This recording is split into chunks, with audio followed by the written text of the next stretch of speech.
Hey everyone, it's Matt aka Tech Ranger, and today we're going to take a look at the Immersive HUD mod for Fallout 4 on the Xbox. What this mod actually does is hide the HUD elements, that way you don't have the HUD on the screen at all time. You can actually hide certain parts of it, and then also just keep the opacity up on your HUD so when it does pop up, then you'll see it at 100%. So for anyone wanting to play Fallout 4 and not have those HUD elements pop up when you don't really want them to, like if you're just running around a town like Diamond City or just out in the wasteland. Like with every video here on the channel, I hope you find this video helpful, and if you do, leave a like down below as well as a comment if you have any questions. But let's get into how to use the Immersive HUD for Fallout 4 on the Xbox.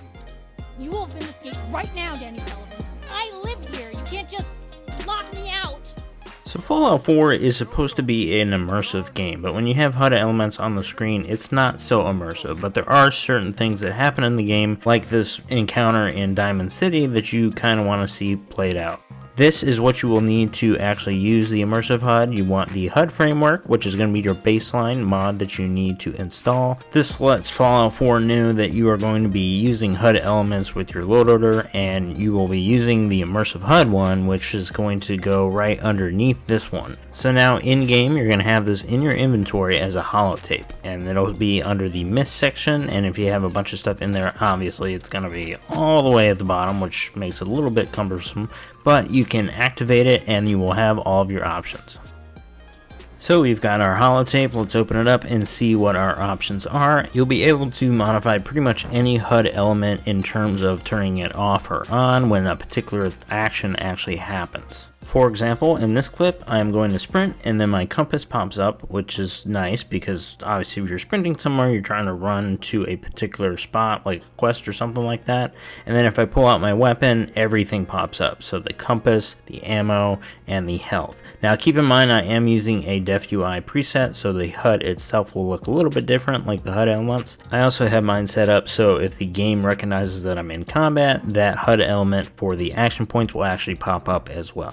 Now let's jump over to the settings for the Immersive HUD and we'll go through them one by one, and I'll show you my settings and how I have it. So just for an example, I just showed you that bit and we do have that showing up here as well. So basically this is going to set the conditions of just the compass. So I have it for combat off. You can flip these, so like aiming off and then weapon drawn on, so that way when you have your weapon out it's like a toggle. And then the sneaking, I have it off because you don't really need to know where you're going when you're sneaking. But for sprinting, I feel like you need to have it on. So up to you, personal preference, but that's how I have it. Now health bar, the aim of this is to not have it show up when you're just kind of running around. So I just have it on just for combat. I'll have combat turned on, and then also when my health is actually below 50%. That way if I'm running around and I realize my health is low, I know I need to pop a stim pack before I get into that next fight. And this also carries over to the action points section where you're just going to want to have it on in combat. And same thing, like if the action points fall below a certain amount, I know I need to deal with that.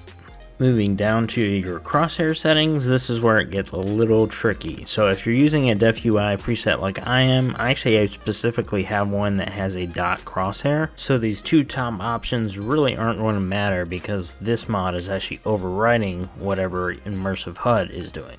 But if you're not using DefUI like I am, you will be able to change these settings here. The dot crosshair will pop on for third person aiming, or at least that's how I had it set before I started using DefUI, and then you can change the hit marker to always on if you always want to see that hit marker whenever you hit something. Fadeaway time just means that that is the amount of time that it's going to take before those HUD elements start fading away. So if you're in combat, for example, it's going to be 2 seconds after combat ends that the HUD elements will fade away. This last setting was for power armor. And to be honest, I really couldn't get it to work in my particular game. I wasn't sure if it was because I had DefUI on as well that something was going on. Whenever I actually tried doing iHUD controlled, everything that I had just changed in my settings didn't really work. So if I turn the iHUD controlled option on for this, none of my Immersive HUD options actually took. And with that said, you will still have the actual HUD for the power armor always showing when you're in first person. The funny thing is that it might actually take the default settings of Immersive HUD and actually just turn everything else off, so you won't actually even see a crosshair or anything